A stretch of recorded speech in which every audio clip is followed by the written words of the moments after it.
The signs were prepared and positioned near the front entrance, having spent the majority of the last couple of days perfecting them. Now came the challenging part. Ascending the stairs into the master bedroom, I swiftly stripped the bed, maneuvered the mattress off the queen-sized frame, and half lifted, half slid it downstairs, through the hallway, out the front door, and onto the lawn adjacent to the street. Returning inside, I hurled the slats and bedclothes downstairs, following them outside and adding them to the pile beside the mattress. After another trip upstairs, I dismantled the side rails and swiftly transported them outside. Glancing at my watch, I noted it was 4:22. Time was of the essence. I needed to finish by 5. Reassembling the bed took until 4:35. Next up was the kitchen table, light enough for me to handle alone. I angled it sideways through the door and placed it beside the bed in the yard. The last item was the 6x8 throw rug in the living room. After rolling it up, I joined it with the other items in the yard, erected the signs, and proudly observed the time. 4:55. Just 10 minutes until my wife's return. Stepping into the middle of the street, I surveyed my handiwork. It was a sight to behold, almost bringing a tear to my eye. Our marriage bed, the kitchen table, and throw rug, 3 places I knew had been used by my wife and her lover repeatedly over the past 6 months. The signs, perfectly placed and out of reach, completed the scene. I approached each piece of furniture and read aloud the large sign in front of it. "These items are yours for the taking, free. They are no longer wanted in this house. If you are able to stomach the stench of infidelity and broken vows, help yourself." The sign above the bed detailed my wife's infidelity, specifying her regular liaisons with her lover over the past 6 months. Above the kitchen table, another sign recounted their activities, typically just before she served me dinner. On the throw rug, a sign indicated their preference for that spot. Each sign was adorned with a 17 by 24-inch photo of the adulterous couple in the act. Behind the table, a 5th sign revealed the identity of my wife's lover, Greg Allen, her boss at Mitchell Price, and Allen Realty. Married with 3 children, he was unaware of his wife's actions, but not for long. The time was 4:57, just in time. She would be home any minute. As I turned to assess the gathering crowd of neighbors and the increasing number of halted cars, some onlookers phoned friends or the police. I nonchalantly acknowledged the gathering and retreated into the house, closing the door behind me. Precisely at 5 p.m., my wife's car rounded the corner. Observing the commotion near our house, she slowed down, her gaze fixed on the spectacle unfolding on our lawn. I imagined her focusing on the furniture and signs, particularly the large photos of her and Greg Allen engaged in their illicit activities, their expressions captured in moments of lust and pleasure. Even with her car window between us, amidst the crowd of 40 or 50 onlookers, I still heard her desperate cry. "No. Oh God, no." Finally, her gaze shifted from the signs to the front window of our house, where she spotted me standing. We locked eyes. She appeared devastated, her complexion drained. Tears streamed down her cheeks. It seemed as if she was questioning me, mirroring my own bewilderment. I observed her for a moment before turning away, drawing the curtain shut behind me. Perhaps now is the time to recount how my wife, Sherry, and I ended up in this tragic situation. My name is Jack Meyer. I met Sherry during our junior year of college, introduced by a mutual friend. Instantly, I was captivated. Sherry wasn't conventionally beautiful, but she possessed an irresistible charm. Standing at 5'2" with striking blue eyes and shoulder-length blonde hair, she had a petite, yet perfectly proportioned figure that enchanted me. From that moment, I was smitten, never doubting my ability to win her heart. Sherry and I began dating, quickly becoming inseparable.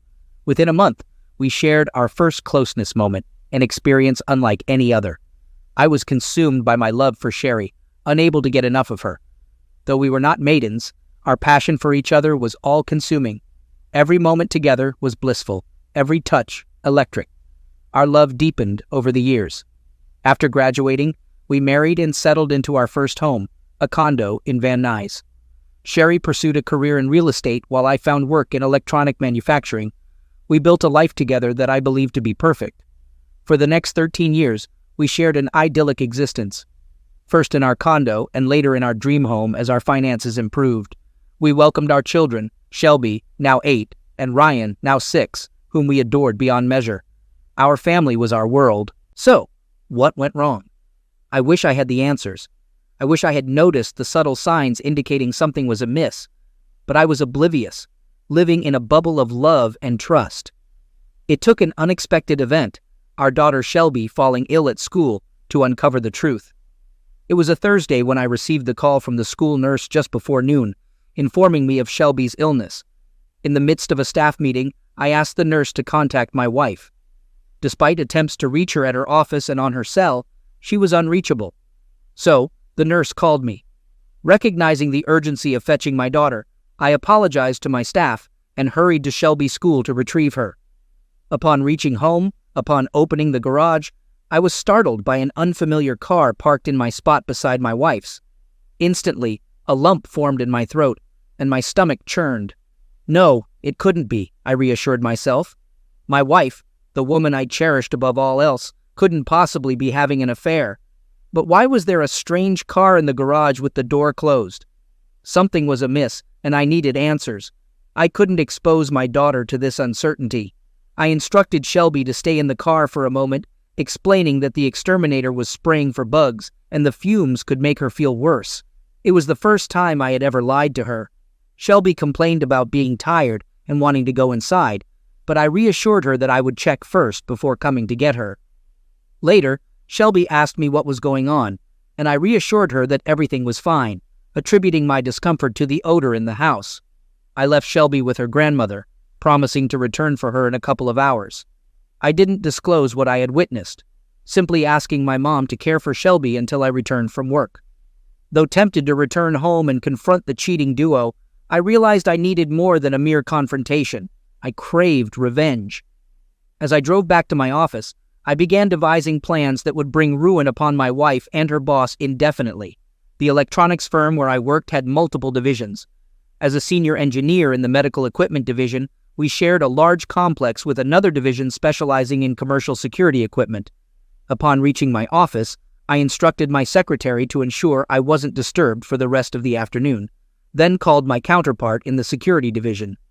Dan Taylor, a stellar engineer and longtime friend, agreed to meet promptly. He mentioned he'd already be coming my way to drop off some blueprints for copying. I informed my secretary that Dan could enter my office as soon as he arrived. True to his word, Dan knocked on my door just 20 minutes later. I requested him to come in and close the door, noting that I needed his help. Dan remarked that I looked like I had seen a ghost, to which I responded by recounting the shocking discovery I had made earlier. I explained to Dan that I had caught my wife and her boss having an affair in our house, specifically in our bedroom. Despite the disbelief, I assured him it was true, detailing how I found them together when I came home to pick up my daughter from school. I refrained from confronting them at the moment, prioritizing my daughter's well-being by having her wait in the car while I quietly left and took her to my mom's house. Dan expressed his sympathy and asked about my plan moving forward.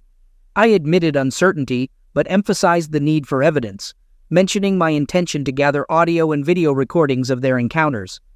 I sought Dan's assistance in acquiring security cameras and microphones to discreetly place around the house. Dan questioned the certainty of there being a next time, suggesting that the incident might have been isolated. However, I dismissed this possibility, citing conversations between my wife and her boss about regular rendezvous over the past 6 months. I explained my reasoning, noting the lack of alternative locations and the convenience of my empty house during work hours. After a few more minutes of discussion, we delved into the details. Dan mentioned having access to a new beta line of wireless miniature cameras and microphones compatible with my laptop or home computer. Additionally, he had a small voice-activated recorder I could discreetly place under Sherry's car seat to capture any conversations she might have while driving. It would only record her side of the conversation, but it was better than nothing.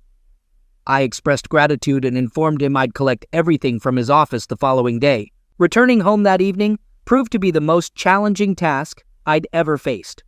I wasn't sure if I could face my wife and pretend nothing had happened. I decided the best course of action was to make Sherry believe I wasn't feeling well, which was true. I retrieved Shelby from my mom's, and upon arriving home, Sherry was preparing dinner in the kitchen. Upon seeing Shelby with me, she grew frantic. I questioned Sherry about her whereabouts and why she hadn't informed me about Shelby's illness, mentioning that I received a message from the school nurse on the answering machine. Sherry explained that she must have accidentally turned off her phone while showing houses and had been busy all day. I couldn't help but think cynically that she was likely preoccupied with her affair with her boss instead of attending to our daughter. Despite this, Sherry hugged Shelby and apologized before helping her to bed. I acknowledged that despite her flaws, my wife did love our kids, and it seemed I was the obstacle to her happiness. Sherry then returned to the kitchen to prepare soup for Shelby and finish dinner for the rest of us. Feeling unwell myself, I informed Sherry that I would sleep in the guest room that night, just in case I was contagious. She noted that I felt clammy and looked pale. Silently, I acknowledged the irony of feeling unwell after discovering my wife's affair. Without responding, I headed upstairs, initially dreading entering the master suite, but needing my grooming supplies, toothbrush, and work attire for the next day, so I forced myself into the room. A window was open, and the scent of lovemaking had dissipated. The bed was neatly made. She must have changed the sheets. It pained me to look at it. All I could envision was her boss having lovemaking with her, whispering sweet nothings about belonging to him alone forever. Anger surged within me, but I suppressed it. I needed to remain composed until I could unleash havoc upon them both. And I would. That much was certain. I gathered my necessities and retreated to the guest bedroom, shutting the door behind me. I stripped down to my underwear and slipped into bed. My body felt rigid. I wanted to weep, but I stifled the urge. I had a mission to accomplish, and I couldn't allow emotions to interfere. For hours I lay in the darkness, sleep evading me. After tending to the kids and putting them to bed, my wife entered the room. I pretended to be asleep. She pressed her palm against my forehead before exiting the room, shutting the door behind her. Sherry typically handled taking the kids to school, so I rose early, showered, and left the house before her awakening. It probably struck her as odd, but I could simply attribute it to needing to compensate for lost time from yesterday when I felt unwell. Frankly, I didn't care much about her opinion at this point. I just wanted to be free. Free from what? Until yesterday, I believed it was a blissful marriage founded on lifelong loyalty, honesty, and commitment. How painfully mistaken I was. Arriving at work before the rest of the staff, I brewed a pot of coffee and began outlining my strategies. I realized I needed to cancel our shared credit cards, transfer half of our joint accounts to a separate bank under my sole name, alter my will, life insurance, and 401k beneficiaries, removing Sherry and naming only Shelby and Ryan. It felt like such a trivial effort to dissolve the last 13 years of my life. It should have been more challenging. Deep down, I suspected it would become harder at some point. I also understood the necessity of securing a competent divorce attorney to protect myself from Sherry's potential exploitation. Being in a no-fault divorce state, infidelity wouldn't significantly affect the financial settlement, but it might aid in retaining custody of my children. Sherry had demonstrated my insignificance in her life, yet she was a devoted mother, and I didn't want to deprive her of her children. I merely sought joint custody to ensure I remained a vital presence in their lives. I fought to suppress thoughts of our love life and the humiliation of overhearing my wife praise her lover's superiority to me in every aspect. If I allowed myself to dwell on it now, I'd begin to doubt myself, which I couldn't afford at the moment.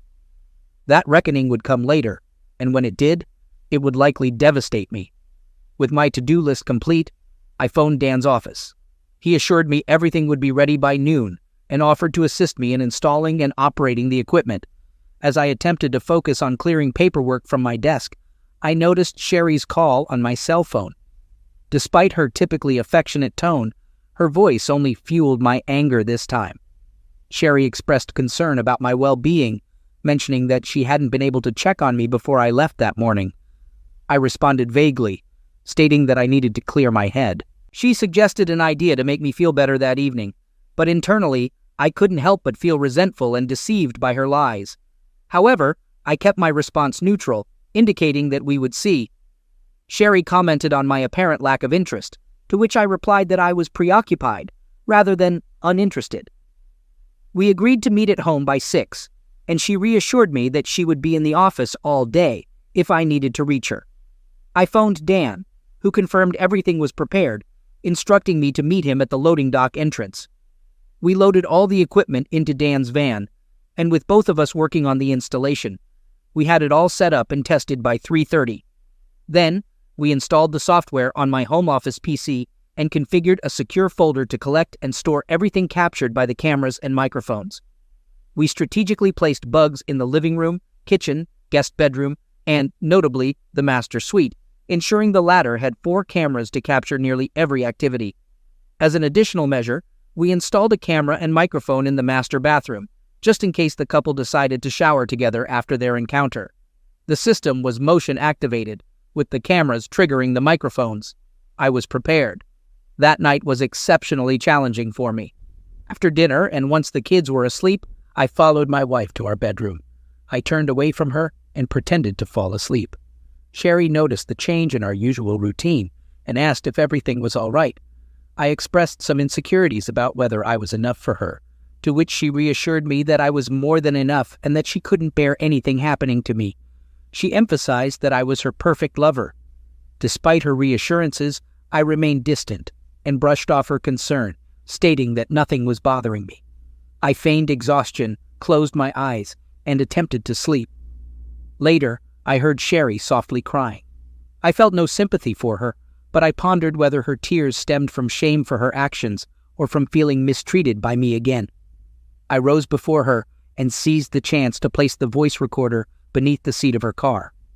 I also reviewed the video and audio recordings from the installed equipment, confirming that everything from the previous night was captured clearly, even in the dim nighttime conditions of our bedroom.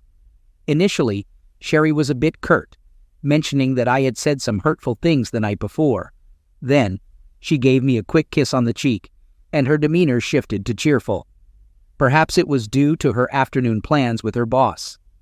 I poured her a cup of coffee and informed her that I'd be locked in my office all day. She mentioned having to show several homes that afternoon and expressed confidence in making a significant sale, but assured she'd be able to pick up Shelby and Ryan after school. With a peck on her cheek, I headed towards the garage door.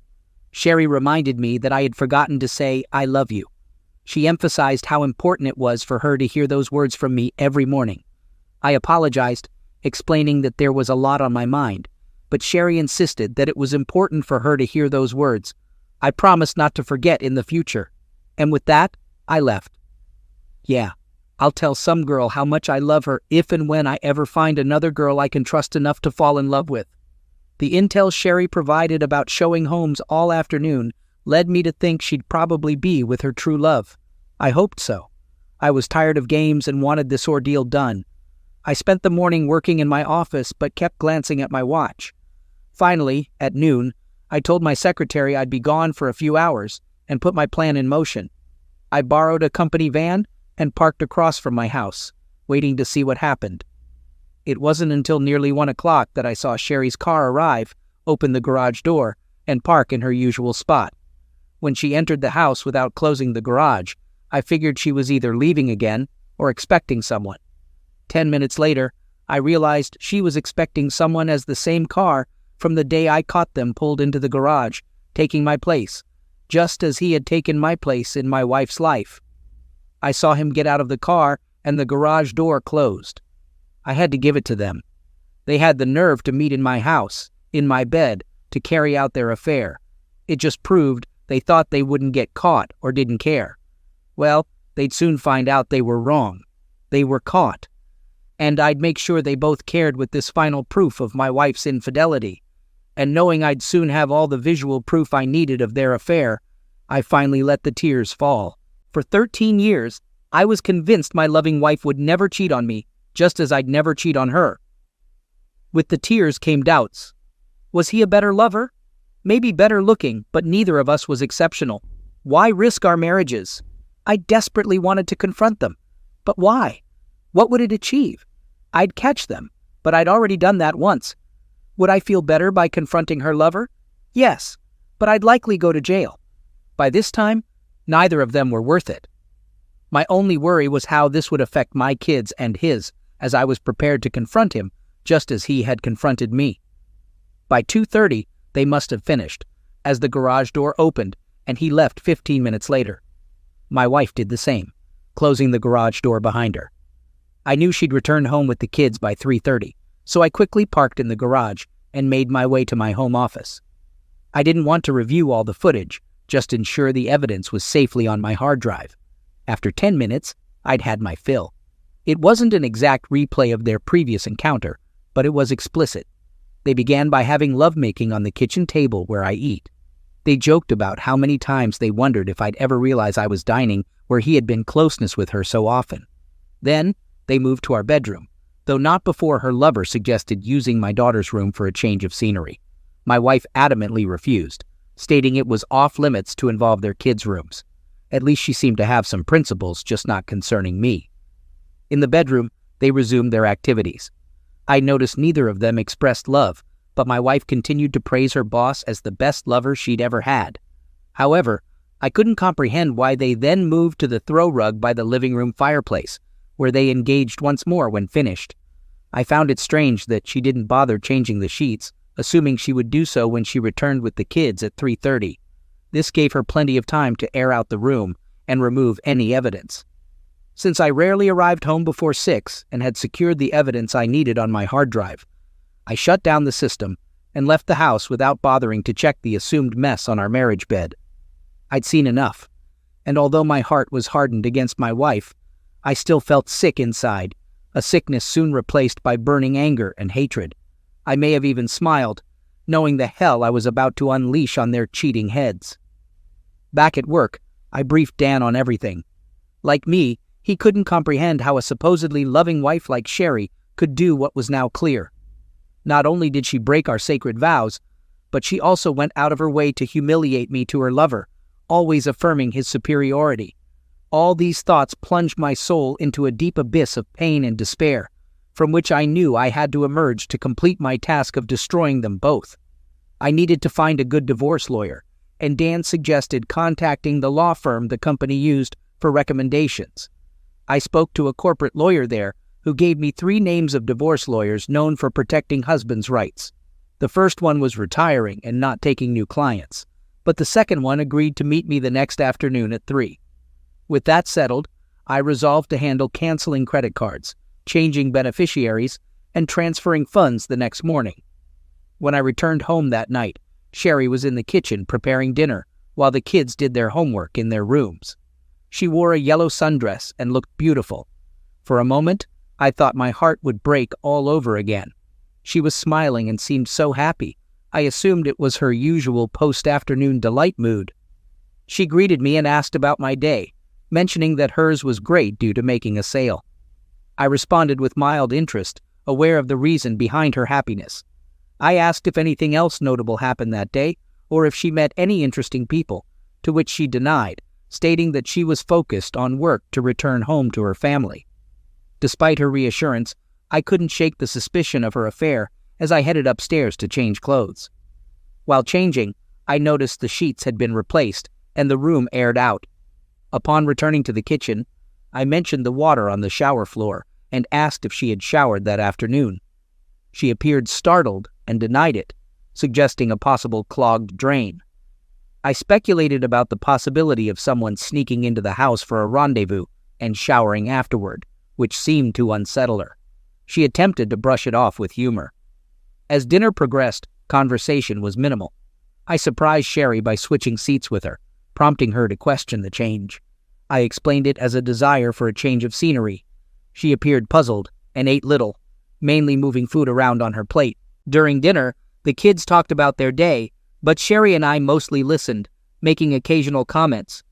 After we all helped clean the dishes, I returned to my office to work on my project. I reviewed footage from that day and selected suitable stills to turn into photographs, which I downloaded to a photo file for printing.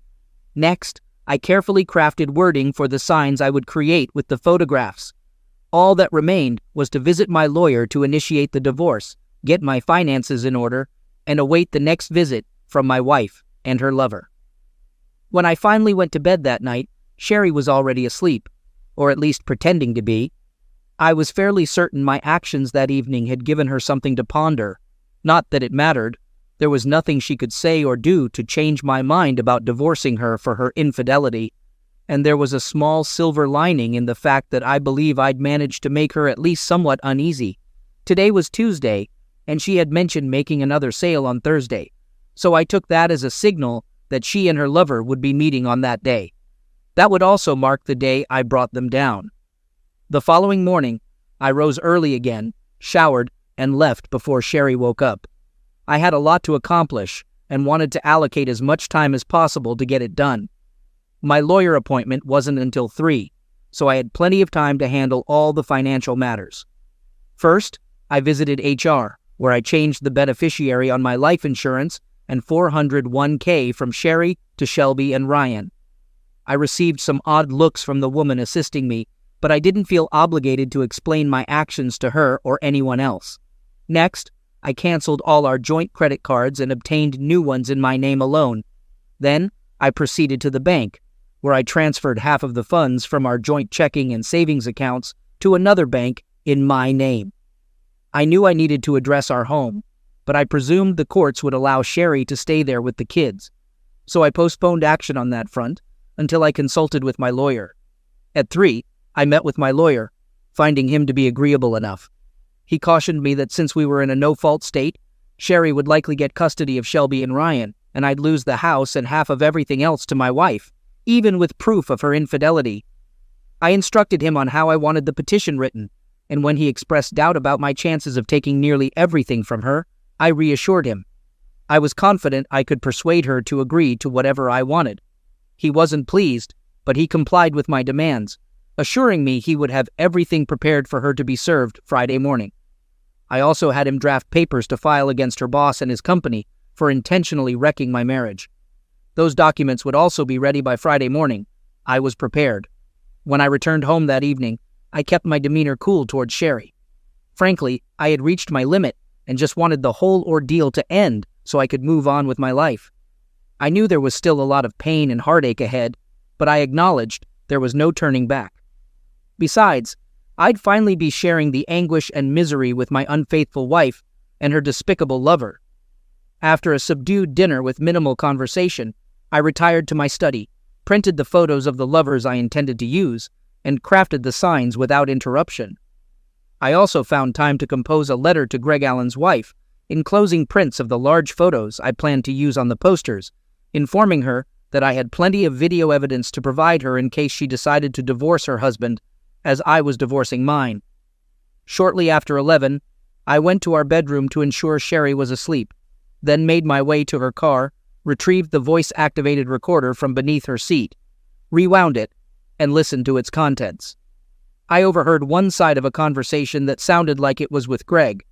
The caller expressed gratitude for their time together that afternoon and mentioned missing Greg after they were together.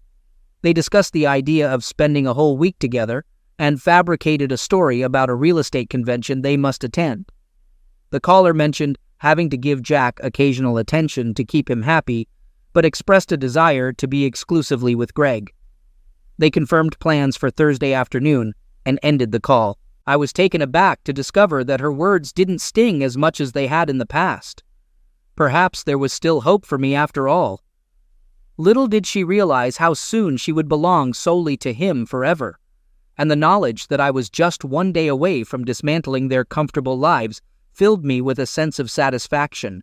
Revenge, I was realizing, wielded formidable power. I swapped out the tape with a fresh one and returned the recorder under her seat, hoping it would capture evidence of her anguish the next day when her world crumbled. I hardly slept a wink that night, not because I was heartbroken. I had surpassed that.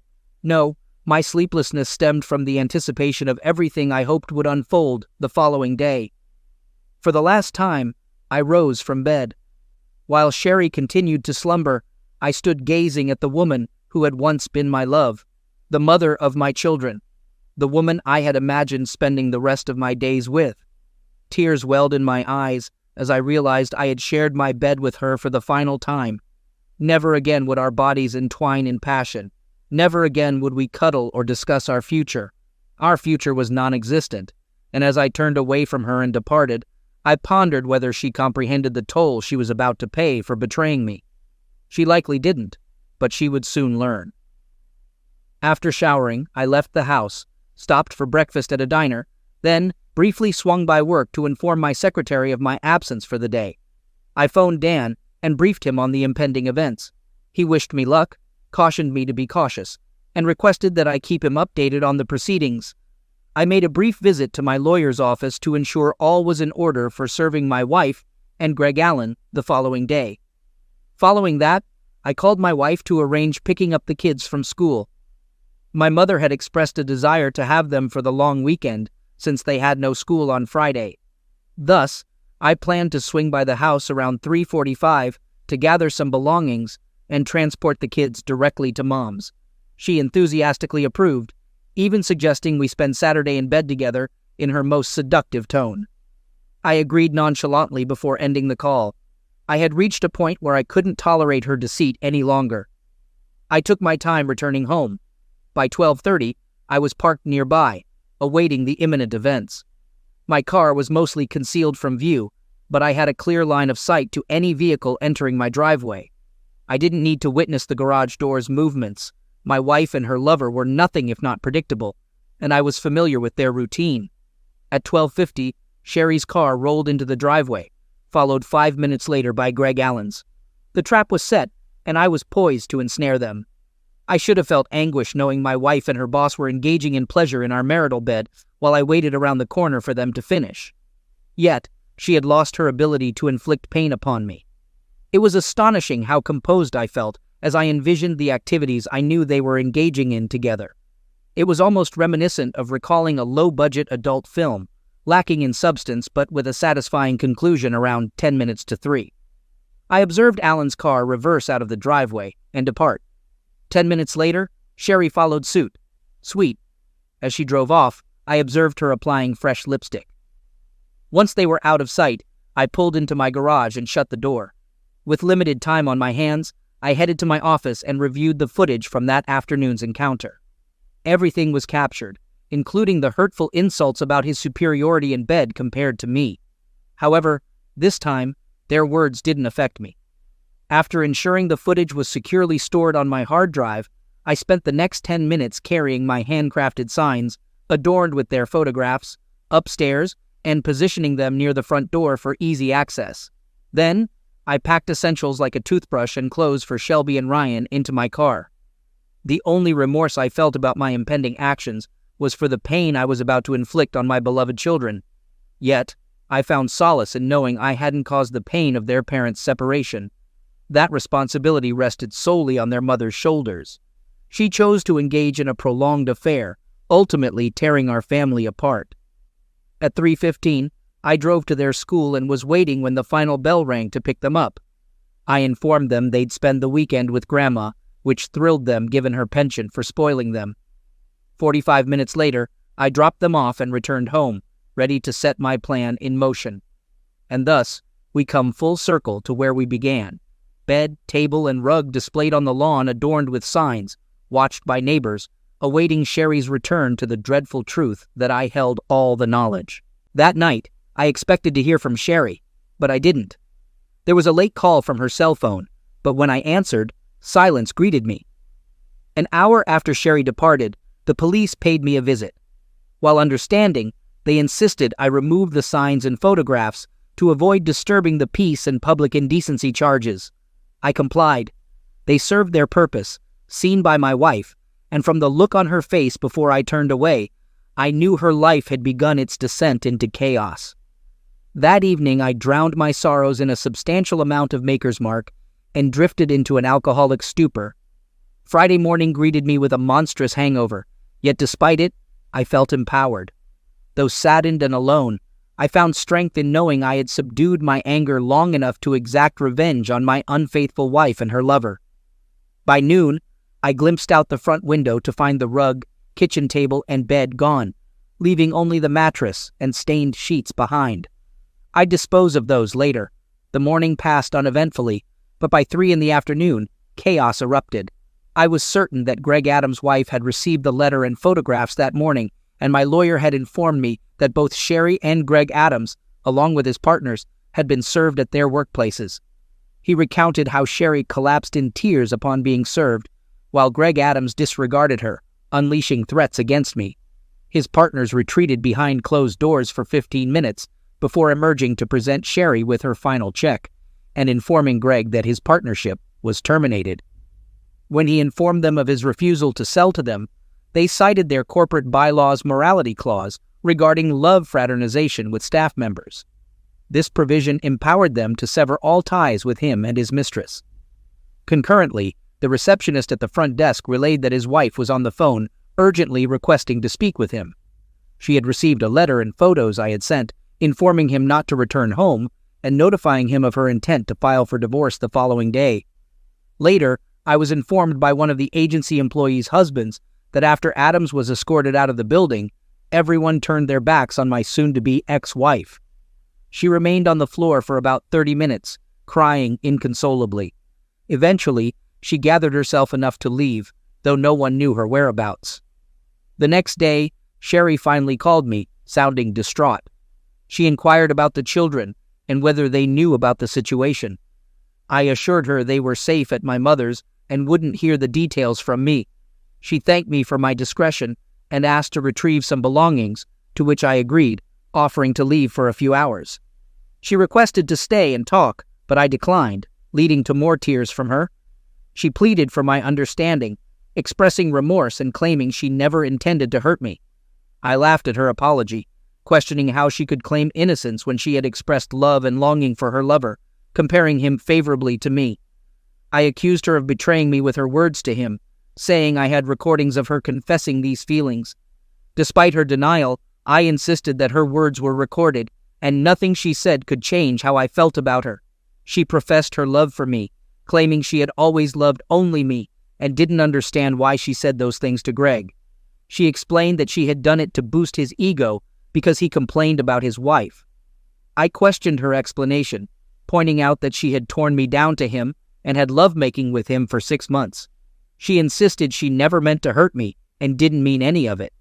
When I pressed her for an explanation, she admitted that it felt dirty with Greg and that she felt she should be dirty with him, keeping it separate from what she had with me, which she described as loving and clean. I expressed disbelief at her actions and called her sick, admitting my own foolishness for not seeing it sooner. She begged for a chance to make it right, insisting that she loved only me and belonged to me. She pleaded for forgiveness and offered to come to me immediately, begging me not to leave her. I informed Sherry that I no longer loved her and that she was the one who left me. I condemned her actions with Greg over the past 6 months, stating that her behavior proved she didn't love me. I expressed disgust towards her and eagerly awaited her departure from my life. I rejected any possibility of reconciliation, expressing my disdain for her after what she had done with Greg. I emphasized that any future interaction would only be for the sake of our children, whom she had also damaged. I explained that while I wanted to spare our children pain, I had no intention of sparing her any consequences for her actions. I wanted her to feel the same pain she had caused me and Greg's wife. When she questioned why I told Greg's wife about their affair, I retorted that what she and Greg did was unfair to me and our children. I justified informing Greg's wife by highlighting the destruction of my family, the betrayal of our marital vows, and the need for Greg's wife to know the truth. Sherry expressed her desire to fight for our marriage, stating that she didn't want a divorce. I responded by saying there was nothing left to fight for and that I would rather die than remain married to her. I accused her of being delusional and out of her mind. She urged me to read the divorce petition she served me with, claiming that if I agreed to joint custody for our children, I could stay in the house and receive half of our assets. However, she threatened to share the videos of her affair if I didn't agree to her terms. When I doubted her willingness to follow through with the threat, she insisted that she could and would do it out of hatred towards me. She pleaded with me to sign the divorce papers, but I remained firm in my decision. In the end, she begged me to sign the papers, but I refused, insisting that she should sign them instead.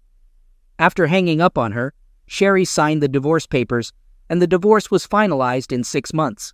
She now lives with Shelby and Ryan in our former home, while I reside in a nearby condo. Despite the divorce, we remained in the same school district to minimize disruption for the kids, although they still felt the pain of the breakup. Shelby disclosed that their mother acknowledged her mistake, accepting that our marriage couldn't overcome it. However, we reassured the kids that we would always be there for them. As for what Sherry told her parents and sister about the breakup, I'm uncertain, but they still communicate with me, indicating she likely didn't place blame solely on me. My mother perceived the divorce as something neither Sherry nor I could move past. I had the chance to retrieve the audio recorder from Sherry's car one last time, capturing a memorable conversation. She called Greg and thanked him for their time together, expressing concern about my suspicions and suggesting they pause their affair temporarily. Upon arriving home, she discovered signs and photographs revealing my knowledge of her infidelity, leading to her panic and realization of the consequences. She called Greg in distress, informing him that I knew everything about their affair, and broke down into tears. It's been over a year since we endured those trying times, and gradually, I'm beginning to piece things back together. I still steer clear of dating, and will likely continue to do so for a while. The idea of reliving what I've just gone through makes me wary of diving into another serious relationship. Shelby mentioned that her mom went on one date but returned home in tears, and as far as she knows, hasn't dated since. Sherry found work as a receptionist in a retirement village and has put her real estate career on hold, at least for now. I've never found out if she keeps in touch with Greg Allen, and frankly, I don't care. Greg Allen and his wife divorced, and he's been struggling to find employment. Even though I didn't share the videos of their closeness encounters with anyone, Sherry knew I wasn't sympathetic towards Greg. It seems many businesses are wary of hiring someone with a reputation for seducing married women and causing marriages to dissolve. Although I blurred Sherry's face in the videos, I retained all the audio. I recently heard that Greg's ex-wife is dating a kind police officer, and it appears to be serious. Good for her. Speaking of Greg's former employer, to avoid negative publicity, they offered me a generous settlement to prevent a lawsuit. I accepted. As far as I'm concerned, that chapter is closed for now. My focus is solely on my children and their future. Perhaps one day, my own future will take precedence as well.